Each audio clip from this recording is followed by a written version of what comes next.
in the top position of the championship. I want to say top 5 maybe. El verde le quedaba solo un verde para tener long lap y impresionante. Legenda hidup MotoGP Valentino Rossi dan bos KTM sampai angkat bicara melihat skill berkelas Veda comeback di Catalunya. Atmosfer Moto3 musim 2026 benar-benar berada di titik didih. Dari sirkuit Barcelona Catalunya, dunia balap Eropa dikejutkan oleh satu nama yang terus memaksa pedok membuka mata, Veda Ega Pratama. Start dari posisi ke-20 lalu menembus posisi 8 besar dunia bukan lagi sekadar kejutan biasa. Ini adalah alarm keras bagi dominasi lama Moto3. Sebuah sinyal bahwa Indonesia mulai melahirkan ancaman nyata di level tertinggi balap motor junior dunia. Simak ulasannya sampai akhir. Jangan lupa like, komen, dan subscribe, karena subscribe itu gratis.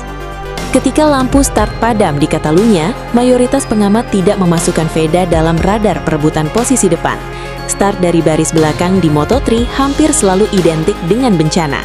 Grup besar yang rapat, slipstream brutal, dan tikungan pertama yang sempit seringkali menghancurkan peluang pembalap bahkan sebelum balapan benar-benar dimulai. Namun yang terjadi justru sebaliknya. Veda tampil seperti rider yang menolak tunduk pada logika normal. Lap pertama langsung menjadi panggung agresivitasnya. Dengan manuver presisi di tikungan awal, ia merangsek naik 8 posisi sekaligus. Dari P20 ke P12 hanya dalam hitungan detik. Bukan manuver nekat tanpa arah, tetapi kombinasi keberanian dan kecerdasan membaca celah. Di kelas seperti Moto3, pembalap muda sering kehilangan kontrol ketika mencoba terlalu agresif di awal balapan. Tetapi Veda justru menunjukkan kedewasaan yang jarang dimiliki rookie. Masuk lap kedua dan ketiga, tensi semakin panas. Grup tengah menjadi arena perang. Motor saling menempel dalam jarak sentimeter. Kesalahan kecil bisa langsung berujung crash. Disinilah mentalitas pembalap diuji. Veda sempat melebar akibat tekanan slipstream. Turun satu posisi namun tetap tenang. Ia tidak memaksakan serangan. Ia menunggu momentum. Dan itu yang membedakan pembalap cepat dengan pembalap cerdas. Ketika rider lain mulai menguras ban demi mempertahankan posisi, Veda justru menyimpan ritme. Lap demi lap ia merangkak naik, P11, P10, lalu P9. Ia mulai menempel rival-rival yang sebelumnya jauh di depan. Dan pedok Eropa mulai sadar, ini bukan keberuntungan. Di Moto3, comeback besar hanya bisa dilakukan oleh pembalap dengan dua hal, keberanian ekstrim dan kemampuan membaca balapan. Veda menunjukkan keduanya secara bersamaan.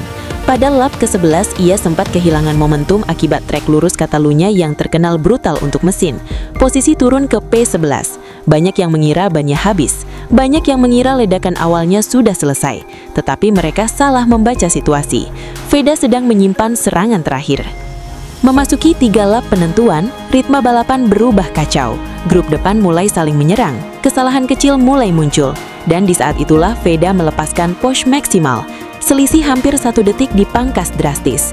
Ketika beberapa rider kehilangan konsentrasi dan terjadi crash di grup depan, Veda dengan sangat dingin memanfaatkan celah. Satu demi satu posisi diambil. Tidak panik, tidak emosional, sangat klinis. Lap terakhir menjadi klimaks. Pertarungan di grup depan membuka ruang baru. Veda membaca momentum dengan sempurna. Di tikungan-tikungan teknis terakhir Catalunya, ia meluncur melewati rivalnya dan mengunci posisi ke-8. Dari posisi ke-20 ke posisi ke-8 dunia. Sebuah aksi comeback yang langsung mengguncangkan opini pedok Eropa. Dan reaksi dunia balap pun meledak. Salah satu sorotan terbesar datang dari Valentino Rossi. Sosok yang dikenal sangat tajam membaca bakat muda itu disebut terkesima dengan performa Veda. Rossi menilai hasil tersebut bukan soal keberuntungan, tetapi kecerdasan mental seorang rookie. Dalam analisisnya, Rossi bahkan memberi kritik tersirat kepada Honda Tim Asia. Menurutnya, Veda sudah memiliki kualitas alami sebagai pembalap jadi, dan tugas tim adalah membebaskan potensinya melalui pengembangan motor yang lebih fleksibel. Komentar Rossi memiliki bobot besar, karena dalam dunia balap modern, pengakuan dari legenda berarti validasi internasional. Ketika Rossi menyebut seorang rookie memiliki kecerdasan balap tinggi, pedok mendengarkan. Bukan hanya Rossi, kubu KTM juga mulai menunjukkan kekhawatiran. Bos KTM secara terbuka mengakui ketertarikannya terhadap Veda, bahkan menyebut nama rider Indonesia itu layak disandingkan dengan talenta muda elit Eropa seperti Brian Uriarte dan Alvaro Carpe. Ini bukan pujian biasa, ini adalah sinyal bahwa Veda mulai dianggap ancaman strategis di Moto3. Di balik sorotan itu ada drama lain yang ikut membakar atmosfer pedok. Rival asal Malaysia Hakim Danis yang sebelumnya tampil percaya diri di sesi latihan bebas justru gagal menunjukkan performa serupa saat balapan utama.